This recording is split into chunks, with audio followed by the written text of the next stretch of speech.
አብርሽ አሁን ላይ ከኤርሜላ ጋር ይህንን ሀገር ለቀው ሊወጡ ነው። ቆይ እኔ የምለው ይህችን ልጅ ትታችሁ አተዋትም እንዴ? ምንድን ነው ችግራችሁ? ገና ለገና ሆስፒታል ስላልመጣች መልእክተኛ መላክ ነው እንግዲህ በአንተ ቤት ማለት ነው። እና እኔ ለምን እዚህ ሁሉ ኮተት ውስጥ እንደምትገባ እኮ አይገባኝም። እግዚአብሔርን አብርሽ፣ እኔ ሩታ ሚስት ናት፣ ባለቤት ናት። ነገሮችን ማስተካከል መቻል ማለት በጣም ተራ ነገር ነው ለአንተ። አንድና አንድ እኔ በባለፈውም ተናግሬያለሁኝ። በቃ ሌላ ምንም አይነት አማራጭ የለም። አንድና አንድ ጥፋትህን ማመን ሁሉንም ነገር ያስተካክለዋል ብዬ እየተናገርኩኝ ነበር። አንተ ግን አሁንም ነገ እንትን የሆነ ጥፋትህን አምነ ሩታን ይቅርታ ጠይቀን ነገሮችን ማስተካከል ለአንተ ሽንፈት መስሎ ስለሚታይ ይሁን ሌላ ነገር ይኖር አላቅም፣ ግን በቃ ዙሪያ ጥምጥም መሽከርከርን ነው ምርጫህ እያደረክ ያለው ማለት ነው። አሁን ላይ ምን አይነት ነገር ይዘህ መጣ? ሄርሜላና አብርሃም ከሀገር ሊወጡ ነው። ድብን ብትሉ ምንም እንደማይሰማት ነው እያሳየች ያለችው። በቃ አምነህበት ይሄ የኔ ህይወት ነው ያስፈልገኛል፣ ከሩታና ከልጄ ጋር መኖር ያዋጣኛል ብለህ ስታምንበት ብቻ ነው ወደ እሷ ህይወት መመለስ ትክክለኛ መንገድ መሆኑን እሷም እርግጠኛ ሆና ያንን ሲቹዌሽን ነው እየጠበቀች ያለችው እንጂ ልክ ከዚህ በፊት እንደምታደርገው እሷን አታለህ እንደዚህ አስፈራርተህ ከሀገር ልወጣ ነው ምናምን ብለህ መሬት ላይ ወድቀህ ሆስፒታል ገብተህ ምናምን ልክ እንደ ድሮ የምታሞኛት አይነት ልጅ ባለመሆኗ እኔ በጣም ደስተኛ ነኝ። በቃ የዛኔ የእሷን መቁረጥ ስታቅ አንተም ነገሮችን ታስተካክላለህ ብዬ አስባለሁኝም አምናለሁኝም። አንተና ግብረ አበሮች ሆናችሁ የያዛችሁት ፕላንና የያዛችሁት እቅድ የዚህን ያክል ውጤታማና የሚሰራ እንዳልሆነ በደንብ እያሳየ ነውና ምናልባት እስኪ ነገሮችን ቼንጅ አደርግ። አንዳንድ ጊዜ ብዙ ነገሮችን እንሞክራለን አይደለ? እንደ ወንድ ልጅ ያው እጅ ለመስጠት አትፈልግም ይሆናል፣ እጅ መስጠት ላትፈልግ ትችላለህ። እና የሆነ በቃ አለ አይደለ? አንዳንድ የእጅ መስጠትም አስፈላጊ ነው። ትዳር ላይ ደግሞ እጅ ካልሰጠንና ለነገሮች ተሸናፊ ካልሆንን ይሄ እኔ ነኝ ምናምን የሚባል ነገር እንደማይሰራ ልነግርህ እፈልጋለሁ። እኔ ከራሴ ተሞክሮም ጭምር ነው ይሄንን ነገር የምናገረው ማለት ነው። እና በቃ የሆነ ተሸንፈ ማሸነፍ የሚባለውን ነገር በደንብ መልመድ መቻል አለብህ። እና እኔ እንጃ ሄርሜላን በቀላሉ እንደማትለቅህ አውቃለሁኝ። ግን ወደ ቤት መመለስ ነገሮችን ማስተካከል ከፈለክ ደግሞ ከየትኛውም ነገር በላይ በቃ መሸነፍህን በደንብ ለዚች ሴት ማሳየት መቻል አለብህ። በደንብ መሸነፍህን፣ በደንብ ጥፋተኛ መሆንን፣ በደንብ ነገሮችን ማበላሸትህን እስካላሳየሃት ድረስ ይሄ በምትፈጥራቸው ቴክኒካል በሆኑ ድራማዎች እንደ ድሮ ሩታን መልሼ ያገኛለሁ የሚባለው ነገር ፍጹም የማይታሰብ መሆኑን በደንብ እያሳየችህ እንደሆነ ነው እየተሰማኝ ያለው ማለት ነው። ለማንኛውም የሩታ አቋም ተመችቶኛል። እናንተስ በዚህ ጉዳይ ምን ትላላችሁ የሚለውን ጉዳይ በሰፊው እንነጋገራለን ማለት ነው። ሰላም ሰላም፣ እንዴት አመሻችሁልኝ የኔ ተወዳጅና ተናፋቂ ቤተሰቦች አላችሁልኝ? ደህና ናችሁ? ሁሉ ሰላማችሁ ወይና ነው አለን። እግዚአብሔር የተመሰገነ ይሁን። እንግዲህ ዛሬም ከመሸ ተመልሰን መተናል ማለት ነው። ሩታችን ወይ ፍንክች አጀሬው እያለች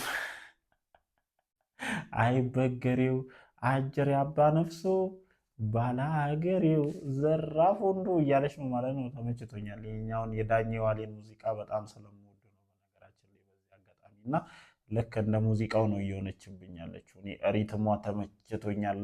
ቤተሰብ ምንም በሉ አልሰማችሁም። እግዚአብሔርን እኔ ከእውነትና ከእውነት ጎን ነኝ። እሷ አጠፋች ስታጠፋ ከርበት ነው የምልባት፣ ልክ እንደ አብርሽ ማለት ነው እሷ ላይ እና አሁን ያለችበት ሙድ ስለተመቸኝ አብርሽ የሚሄድበት መንገድ ፍጹም መጥፎና መጥፎ ማለት ነው። መጥፎ ለራሱ የማይበጅ ለሩታ የማይበጅ ለሄርሜላ የማይበጅ ለየትኛውም ሰው የማይበጅ መንገድ ስለሆነ ይህንን ነገር አጥብቄ እቃወማለሁ።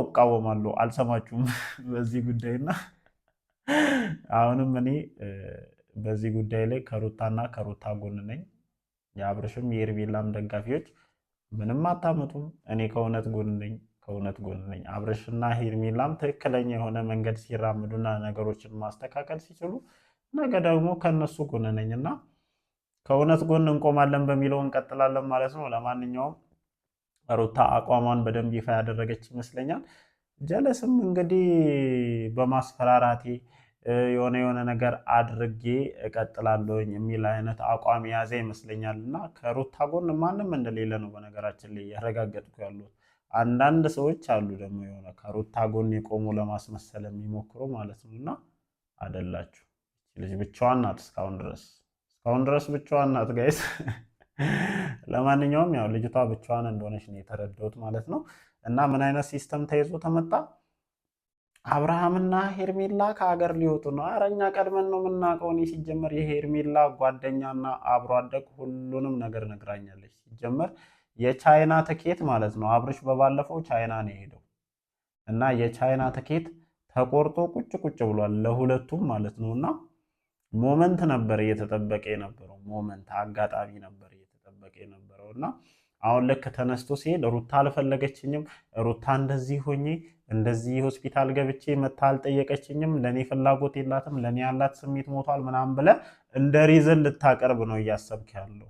ይመቻ አባቴ፣ ካዋጣህ ቀጥልበት። እግዚአብሔርን ነገ ሜዳ ላይ ወድቀ የምትቀረው አንተ ነህ። ነገ የማይሆን ሁኔታ ውስጥ የምትገባው አንተ ነህ። እኔ ምን አለ ሰሞኑን በጣም ቲክቶክ ላይ ሲዘዋወር የነበረ አንድ ትሬንድ ነበር እና ባለትዳር ሴት ላይ ሄደሽ ልጥፍ የምትይ ሴት ነገ ደግሞ ሌላ ባለትዳር ያምራታል የሚባል ነገር አለና እቺ ልጅ ነገ ሌላ ሰው ደግሞ ሊያምራት ይችላል እግዚአብሔርን። ምክንያቱም ምንም እኔ ሴት ነኝ፣ ነገ ምን አይነት ሞመንት፣ ነገ ምን አይነት ሲቹዌሽን ይገጥመኛል ብላ ለሩታ ያዘነችበት ምንም አይነት እንትን የለምና ነገ ደግሞ ለሌላ ሴት ልታዝንበት የምትችልበት ምንም አይነት ሪዝን የለምና ነገ ዞሮ ዞሮ ተጎጂው ራስህ ነህ። ያው ቻይና ልትሄዱ እንደሆነ በደንብ ሰምተናል፣ አረጋግጠናል። ትኬት መቆረጡን ሰምተናል። ስለዚህ ጉዳይ በደንብ አወራለሁኝ እናንተ እስካመጣችሁ ድረስ ፊት ለፊት። ኧረ በስመ አብ! እኔ ነገ ጠብቁኝ፣ የኔ ቤተሰቦች፣ የኔ ተወዳጅ ቤተሰቦች ነገ ጠብቁኝ። ስለዚህ ጉዳይ በደንብ ነው ተንተን አድርጌ የማወራላችሁ። የምሬ ነው የምላችሁ። ነገ በከባድ በቦምብ የሆነ ቪዲዮ ጠብቁኝ። እያንዳንዷን ነገር ነው የምናገረው እና ነገ በዚህ ስሜት እንድታገኙኝ ተስፋ አደርጋለሁኝ፣ እንደምታገኙኝ ማለት ነው። ሁሉንም ነገር እንደማፍረጠርጦ ተስፋ አደርጋለሁኝ። ለማንኛውም ግን በእንደዚህ አይነት እንትን መታል ያው እቅድን አላማህን በደንብ እንትን እያልክ ነው እና እቺ ልጅ ለመስበር የምትሄዱበት መንገድ፣ እቺ ልጅ ለመጉዳት፣ እቺ ልጅ የሆነ ቅስሟን ስብርብር ለማድረግ የምትሄዱበት መንገድ ደስ አይልም። በቃ መሄድ ከፈለጋችሁ ዝም ብላችሁ አፋችሁን ዘግታችሁ ምንም ሳታደርጉ ምናምን ተነስታችሁ መሄድ ትችላላችሁ። ሁለታችሁ ስሜት እንዳላችሁ የሆነ ነገር እንዳላችሁ እናውቃለን። አሁን ቀን በእሷ ቻናል ላይ እንደዛ አይነት ነገር ለቀህ መተህ ማታ ላይ ደግሞ ጀለስህን ልከህ እዛ ጋር እንደዚህ አይነት ወሬ ማስወራት አልነበረብህም። እውነቱን ነው የምናገረው እና ይሄ መንገድ እኔ እንጃ።